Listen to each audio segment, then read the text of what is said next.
In 2008, the people of California were promised something extraordinary. A train that would fly across their state at over 200 miles an hour. You would step on board in Los Angeles, and in well under 3 hours, you would step off in San Francisco. No airport, no traffic, no security lines.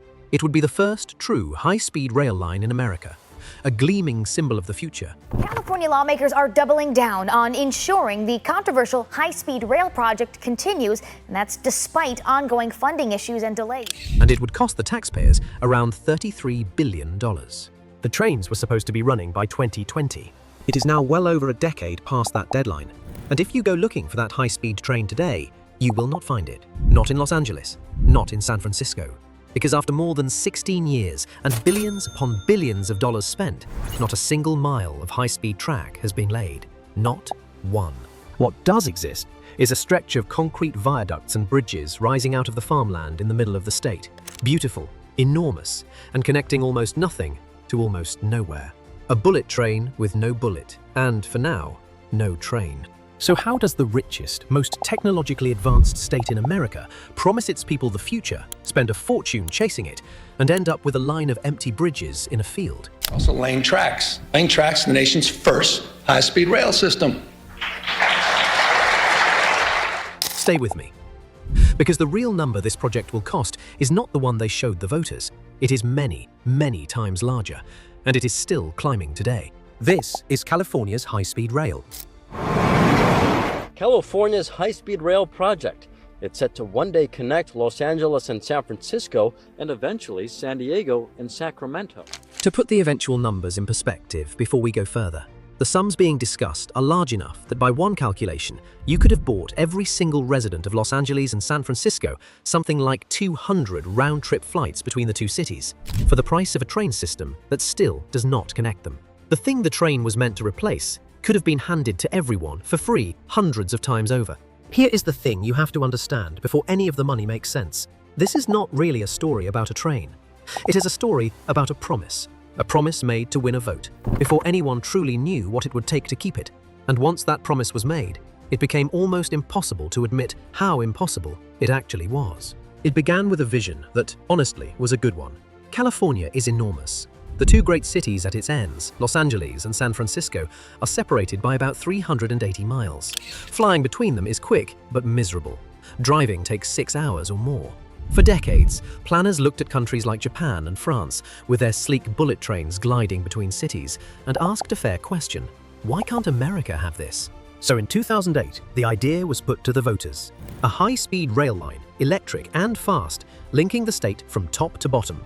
The cost was presented as roughly $33 billion. The promise was a sub-3-hour trip between the two cities, and the people said yes. They approved billions in bonds to get it started. The dream was officially on track, and on paper, it looked achievable. Other countries had done it. The route seemed obvious. The money seemed at the time like a lot, but a manageable lot. Everyone involved believed this was the moment America finally joined the high-speed rail age. But almost immediately, the dream collided with reality. And the reality was this: California is not Japan, and it is not France. Building a dead-straight high-speed line across one of the most complicated landscapes and legal environments on Earth was about to prove far harder and far more expensive than anyone had promised. Thank you all for coming to the California High-Speed Rail Authority Industry Forum. I'm Lieutenant Governor Gavin Newsom, and I'm very pleased that all of you took the time to be here today to talk about the future of our great state. Consider how the countries that got this right actually did it. Japan opened its first bullet train back in the 1960s and built much of it through a strong central authority that could push a route through with relatively little resistance.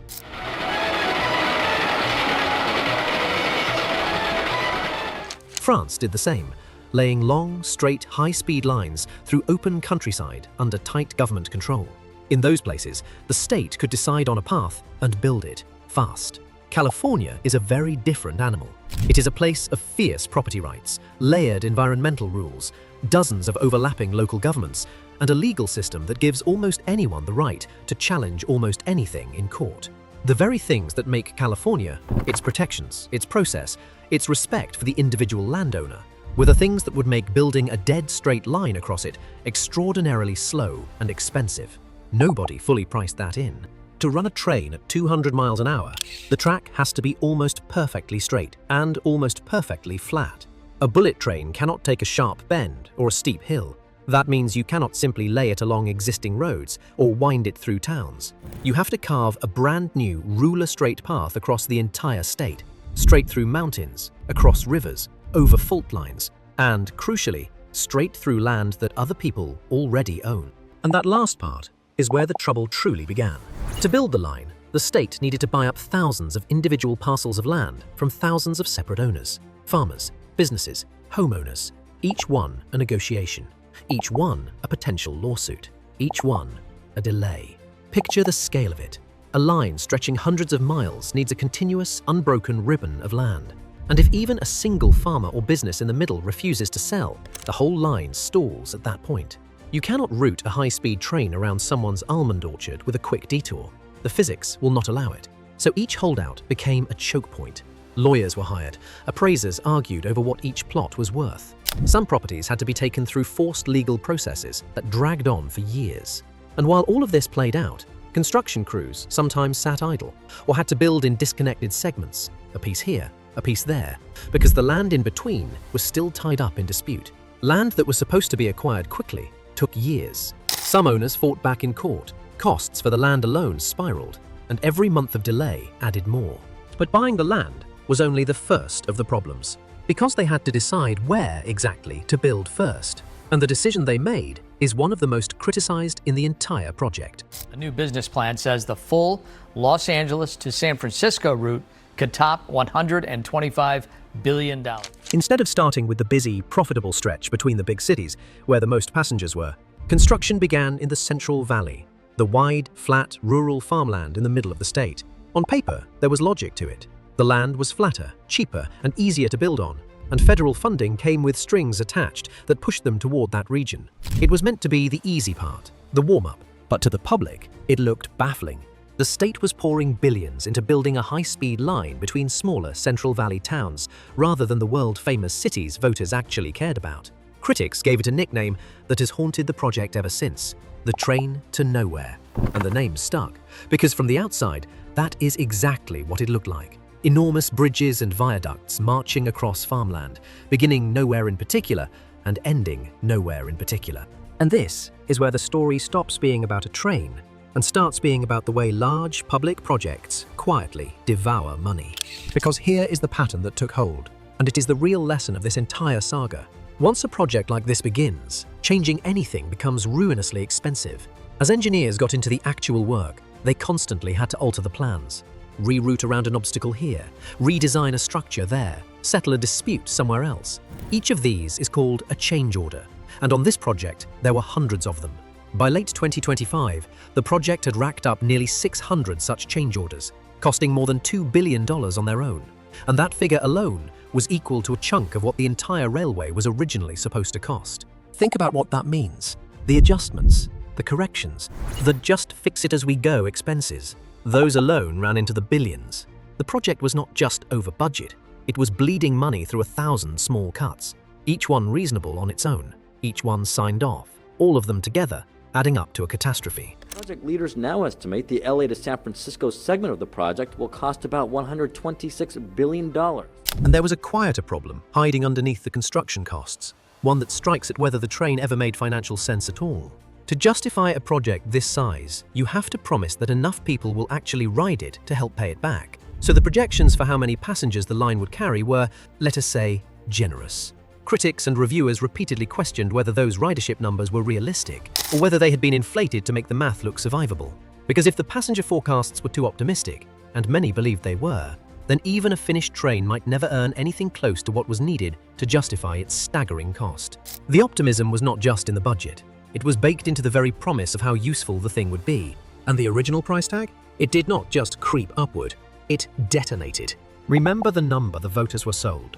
Around $33 billion for a line connecting San Francisco and Los Angeles. As the years passed, that estimate climbed and climbed to $60 billion, then past $100 billion. Some official projections for the full vision would eventually run well beyond $200 billion. Hold that number in your head for a second, because it is worth saying plainly. A project pitched at $33 billion was now, by some estimates, set to cost more than 7 times that. And still, no high-speed train was running. Say it slowly. That's 10 zeros, and someone signed off on every single one. But the most damning comparison is not against the old budget, it is against what the money actually bought. At one point, after roughly $11 billion had been spent, the visible result was a stretch of elevated structure measured not in miles, but in feet, well over 1,000 feet of viaduct with no rail on it.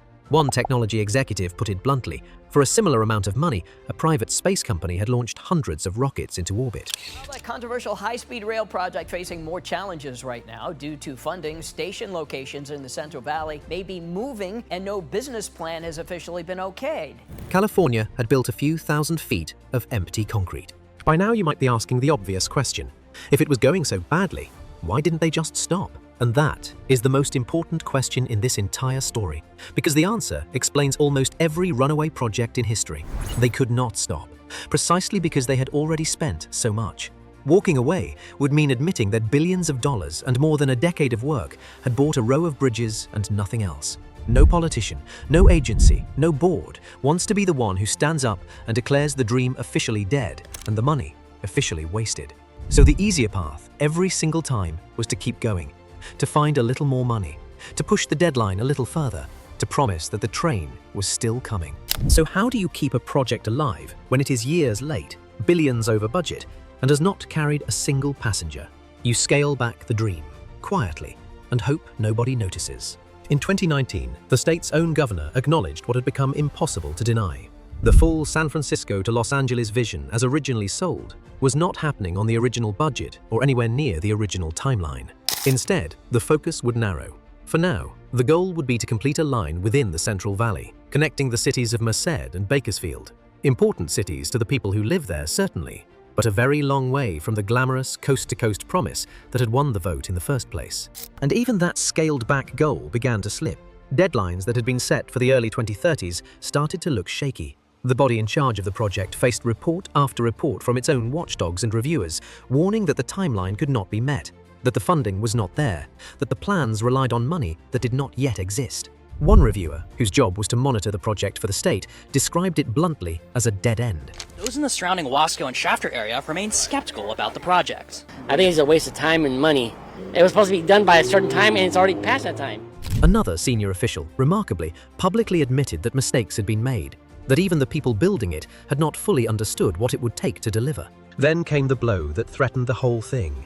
A major source of federal funding for the project, around $4 billion that had been expected, was withdrawn. The reason given was a lack of progress and no credible plan to finish on time. Whatever you think of that decision, the practical effect was undeniable. A project already short on money suddenly had a multi-billion-dollar hole blown in its budget and was left searching for private investors to fill a gap that, by some measures, ran to tens of billions of dollars. And here is the brutal arithmetic of that search.